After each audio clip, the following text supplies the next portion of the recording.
She almost dropped her ticket when the conductor barked for proof. Her voice faltered, explaining that the machine had rejected her card, that she would pay in cash at the next stop. The words came out thin, rushed, like someone already tired of pleading. The man across the aisle closed his book with a deliberate snap. His suit was too sharp for the night train, his presence too steady to belong among weary travelers. Without a flicker of hesitation, he rose and spoke, not to her but to the conductor. His tone was even, almost bored, as if the matter wasn't worth a scene. "Put it on my account," he said. "She's with me." The woman froze. She had never seen him before in her life. The conductor blinked, frowned, but the weight of the stranger's confidence ended the argument. A ticket was punched, a crisis averted. Only then did he turn toward her, one brow lifted as if to say, "You really should learn to breathe before you drown." She whispered her thanks, but he only shrugged, settling back into his seat. That was the first conversation. Hers wrapped in apology, his wrapped in command. Yet between those mismatched tones, something unspoken passed. She was not used to rescue, and he was not used to giving it.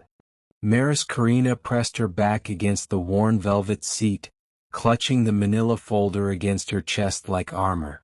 At 28, she should have been building a career, not fleeing from one in ruins. The fluorescent lights of Boston South Station had faded behind them, but the weight of what she'd left behind pressed heavier with each mile. 3 days ago, she'd been Maris Karina, 7th grade history teacher at Roosevelt Middle School. Today she was unemployed, broke, and carrying evidence that could destroy one of the most powerful educational foundations in New England. The Meridian Foundation had seemed like salvation when they'd offered grants to underfunded schools. Instead, they'd been siphoning money, falsifying test scores, and silencing anyone who asked questions. She'd asked too many. Her phone buzzed. A text from her neighbor: "Leander keeps asking when you're coming home. I told him soon." 6 years old and already learning that promises from adults don't always hold. She kissed his forehead that morning, promised she'd be back from New York before his school play on Friday. Now she wasn't sure she'd have a home to return to, let alone money for rent. The stranger who'd saved her from humiliation sat 3 rows ahead, his dark hair perfectly styled despite the late hour. She caught glimpses of his profile when he turned to look out the window, sharp jawline, expensive watch catching the dim light. Everything about him screamed money, power, control. Everything she wasn't. Her mother's voice echoed in her memory from their last phone call. "Althea Karina didn't raise a quitter, baby girl. You come home, we'll figure this out together." But the weakness in her mother's voice, the way she'd coughed between words, suggested time was running shorter than either of them wanted to admit. The train swayed and Maris felt her eyelids growing heavy. The folder slipped slightly in her grip, revealing the corner of a document marked "Confidential Meridian Foundation Board of Directors." She clutched it tighter. These papers were her insurance policy, her weapon, her burden. She didn't notice the stranger's eyes in the reflection of the window, watching her with an intensity that suggested he recognized something familiar in her guarded desperation. The coffee car swayed gently as Maris made her way forward at 3 in the morning, unable to sleep. The folder remained tucked under her arm. She couldn't risk leaving it unattended, not when it contained enough evidence to bring down a foundation with connections reaching into state government. She nearly collided with him at the narrow counter. Up close, he was even more imposing, tall enough that she had to tilt her head back to meet his eyes, which were the color of storm clouds. His cologne was subtle but expensive, the kind that whispered wealth rather than shouting it. "Careful," he said, his voice carrying a hint of amusement. "The floor's uneven." "Sorry, she gestured vaguely. "Couldn't sleep." "Neither could I." He studied her face in the soft lighting. "I'm Dorian." Maris. She hesitated, then added, "Thank you. For earlier. You didn't have to do that." "No, I didn't." He ordered 2 coffees without asking what she wanted, somehow knowing she'd take it black with 1 sugar. But public scenes make me uncomfortable. There was something magnetic about his stillness, the way he moved with absolute certainty. When their fingers brushed as he handed her the cup, she felt a spark that had nothing to do with static electricity. His skin was warm, his touch lingering a fraction too long to be casual. "What takes you to New York?" he asked. "Family." The word came out clipped. She couldn't tell him about her mother's illness, about the way Althea had been hiding the severity of her condition. Couldn't mention the folder that might be her only bargaining chip for a future that seemed increasingly uncertain. "And you?" "Business." He leaned against the counter, close enough that she could feel the warmth radiating from his body. "Always business." She found herself studying the lines around his eyes, the faint scar on his left temple. He looked like a man who'd fought for everything he had, despite the obvious wealth. There was something almost predatory in the way he watched her, but not threatening, more like he was trying to solve a puzzle. "You're not what I expected to find on a midnight train," he said softly. "What did you expect?" "Not someone who looks like she's carrying the weight of the world in a manila folder." Her grip tightened instinctively. "It's just work papers." His smile was knowing but not unkind. "Of course it is." The train lurched, sending her stumbling against him. His hands caught her waist, steadying her, and for a moment they were pressed together in the narrow space. She could feel his heartbeat, smell the faint mint on his breath. His eyes dropped to her lips, then back up, and she felt something electric pass between them. "Are you always this mysterious with strangers?" she whispered. "Are you always this beautiful when you're running from something?" The word beautiful hung in the air between them, spoken with such quiet certainty that it made her breath catch. She wasn't used to being seen, really seen, especially by men who looked like they could buy and sell her entire world without blinking. "I should get back to my seat," she said, but made no move to leave. "Should you?" His thumb traced along her wrist where he still held her steady. "Or should you tell me what's really in that folder that has you scared enough to run to New York at midnight?" The question hit too close to home. She pulled back, but his hands remained gentle, not constraining. "Some secrets are too dangerous to share," she said. "And some secrets are too heavy to carry alone." His voice was rough with something that sounded like personal experience. "Trust me, I know." By dawn, they'd somehow migrated to sitting across from each other, the train's rhythm creating an intimate cocoon around their conversation. Maris found herself talking more than she had in months, about her son's laugh, about her mother's strength, about the dreams of investigative journalism she'd abandoned for the stability of teaching. Dorian listened with an intensity that made her feel like the only person in the world. He spoke less, but when he did, his words carried weight. He'd built something from nothing, he said. Learned that power was the only protection worth having. "What kind of business are you in?" she asked as the New York skyline began to emerge through the morning haze. His pause was almost imperceptible. "I run a holding company. Caius International." The coffee cup slipped from Maris's fingers, shattering on the floor. Caius International. She'd seen that name dozens of times in the documents she carried. They were the parent company of the Meridian Foundation. "You're him?" she whispered. "Dorian Caius." His expression didn't change, but something shifted in his eyes. "You know my name." She clutched the folder tighter, her mind racing. The man who'd saved her, who'd made her feel desired and understood for the first time in years, was the heir to the empire she was planning to expose. The irony was almost laughable, except nothing about this felt funny. "This is impossible," she breathed. "What's impossible?" She stood abruptly, backing away from him. I have to go. Maris.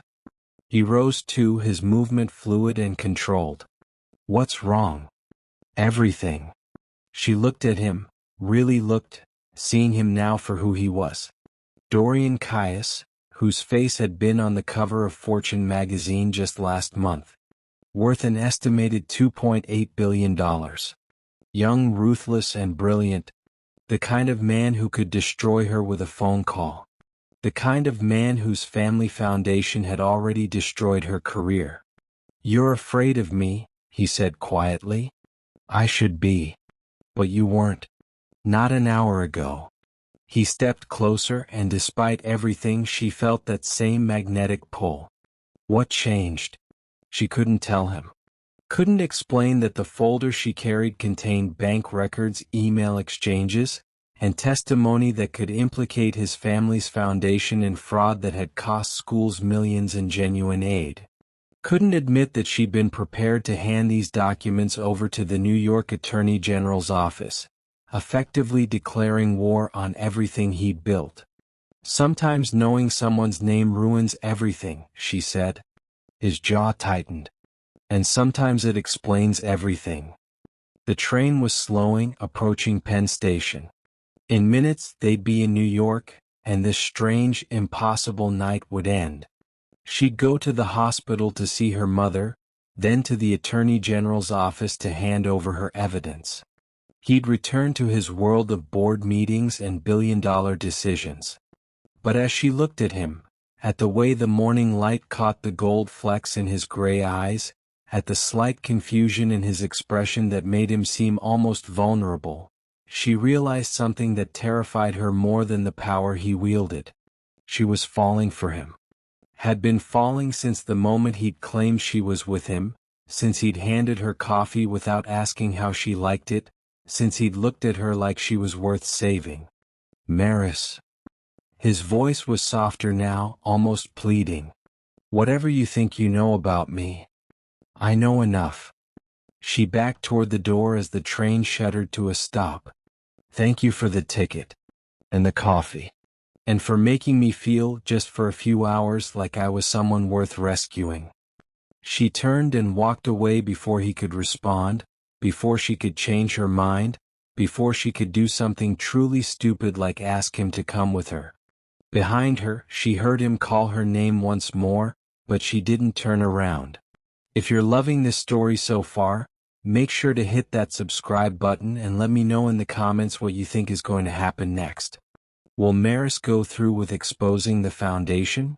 Can love survive when it's built on secrets? Keep watching to find out.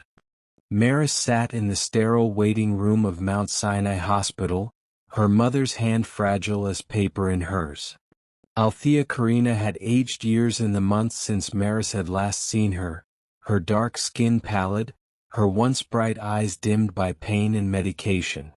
You look like you've seen a ghost, baby, Althea whispered, her voice barely audible above the beeping monitors. Something like that. Maris smoothed her mother's graying hair. Mama, I need to tell you what happened at school. Why I really lost my job.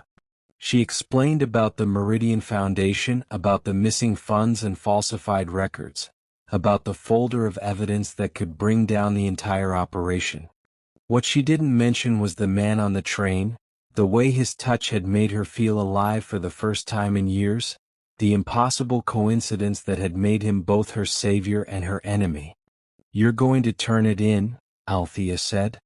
It wasn't a question. I have to. Children are being cheated out of resources they desperately need. Schools are closing because of budget shortfalls while these people line their pockets. And you know this will cost you. Make you more enemies than you already have. Maris nodded. But it's the right thing to do. Althea's smile was proud and sad. That's my girl. But baby, sometimes doing right doesn't mean doing it alone. Before Maris could ask what she meant, a nurse appeared in the doorway. Miss Karina? There's someone here to see you. Says it's urgent. Maris's heart stopped. In the hallway stood Dorian Caius, still wearing his expensive suit but looking somehow less polished than he had on the train. His hair was mussed, his tie loosened, and there was something almost desperate in his gray eyes. "How did you find me?" she asked. "I made some calls." He looked past her to where Althea lay watching them with sharp interest. "I needed to talk to you before you do something we'll both regret. There's nothing to discuss. Isn't there?" He stepped closer, lowering his voice. "I know what you're carrying, Maris. I know what you plan to do with it." Her blood ran cold. "How could you possibly?" "Because I've been investigating the Meridian Foundation myself for the past 6 months.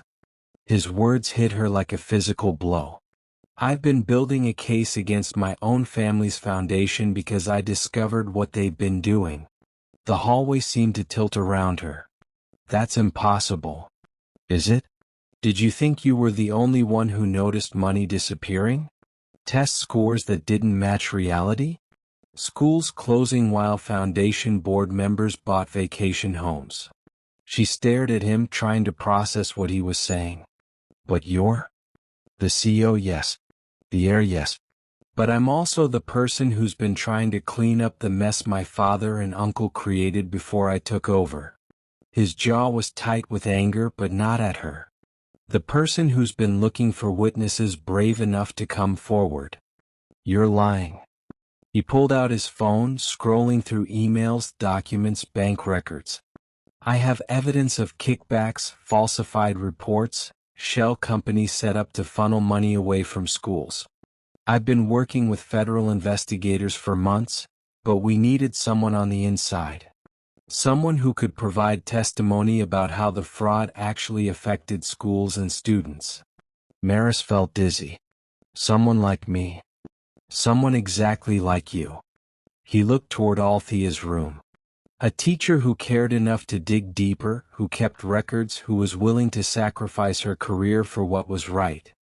But if you already knew, why didn't you stop me from getting fired?" Pain flashed across his features. "Because I didn't know about Roosevelt Middle School specifically until it was too late. By the time my investigators traced the connection, you'd already been terminated.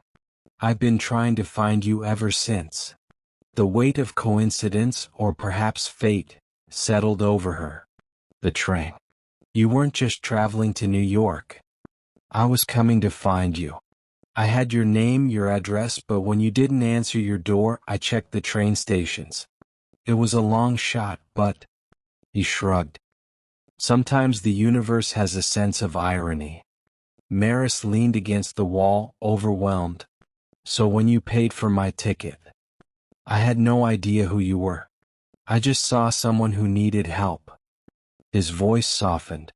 "Everything else, the coffee, the conversation, the way I felt when you looked at me, that was real. That was before I knew your name." She wanted to believe him. Every instinct told her he was telling the truth, but trust had burned her before. "Prove it," she said. Without hesitation, he handed her his phone.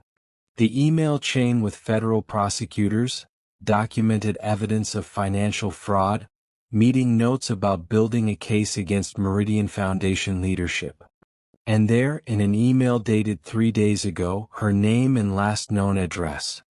"I've been searching for Maris Karina, the teacher from Roosevelt Middle School who was terminated for asking questions about grant distributions," she read aloud. "Recommend immediate contact for potential witness testimony." Her hands shook as she handed the phone back. "You really were looking for me?" "I was. But finding you, getting to know you, that was never part of the plan." He stepped closer, his voice dropping to that intimate tone that made her pulse race. "Falling for you definitely wasn't part of the plan." The federal building in Lower Manhattan was imposing even on a sunny afternoon, its concrete facade promising justice while threatening destruction in equal measure. Maris clutched her folder as she and Dorian approached the security checkpoint, their footsteps echoing in the vast lobby. "You can still change your mind," he said quietly. "Can I?" She looked at him, taking in the determined set of his jaw, the way his hand hovered protectively near her back. Can you? No. His smile was grim but certain. My family built their fortune on legitimate businesses, shipping, real estate, technology. But somewhere along the way some of them got greedy, got careless. The foundation was supposed to honor my grandmother's memory, not tarnish it. They were met by Assistant U.S. Attorney Jennifer Chin, a sharp-eyed woman in her 40s who led them to a conference room overlooking the harbor. For the next 3 hours, Maris laid out everything she knew, the timeline of grant applications and denials, the suspicious pattern of school closures, the pressure she'd faced to stay quiet. Dorian provided the financial records, bank statements, and recorded conversations that proved the systematic diversion of funds intended for education. Together, their evidence painted a picture of fraud that had stolen millions from children who desperately needed resources. This is enough to file charges against 5 Foundation board members, including your father and uncle, Attorney Chin told Dorian.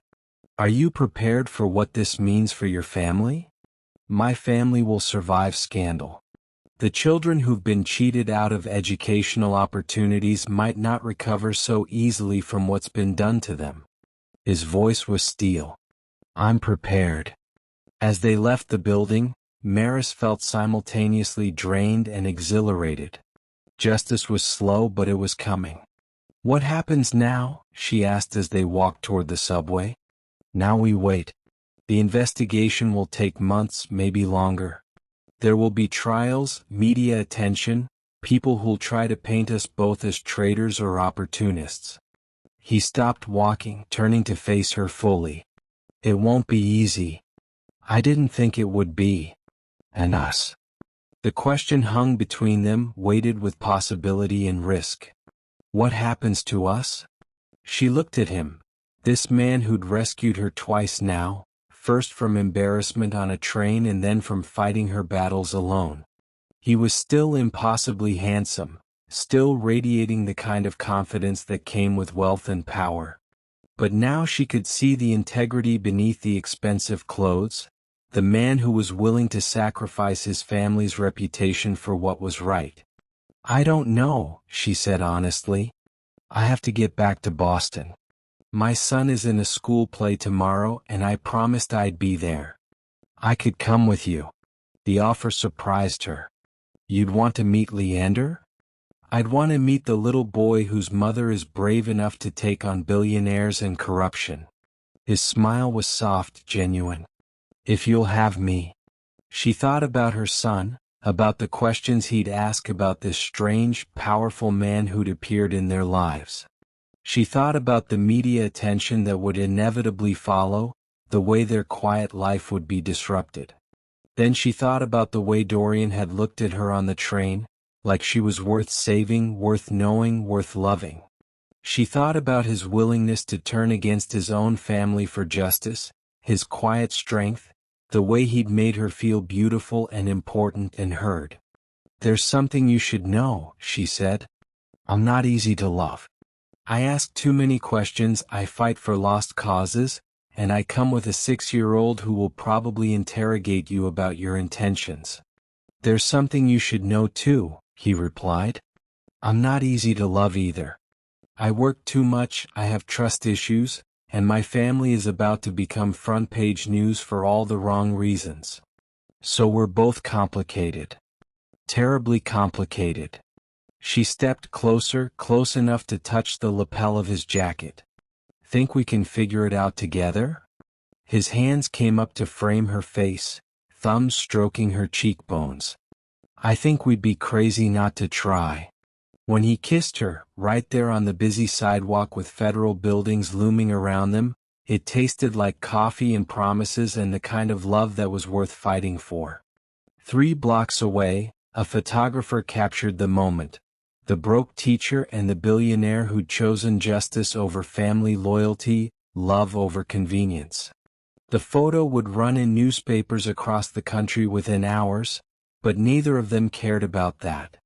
They were too busy planning their next train ride together, this time with a 6-year-old boy who was going to love having someone new to tell his stories to. And that's how a midnight train to New York changed 2 lives forever. If this story gave you all the feels, smash that subscribe button and tell me in the comments. Do you believe in love that's strong enough to take on the world?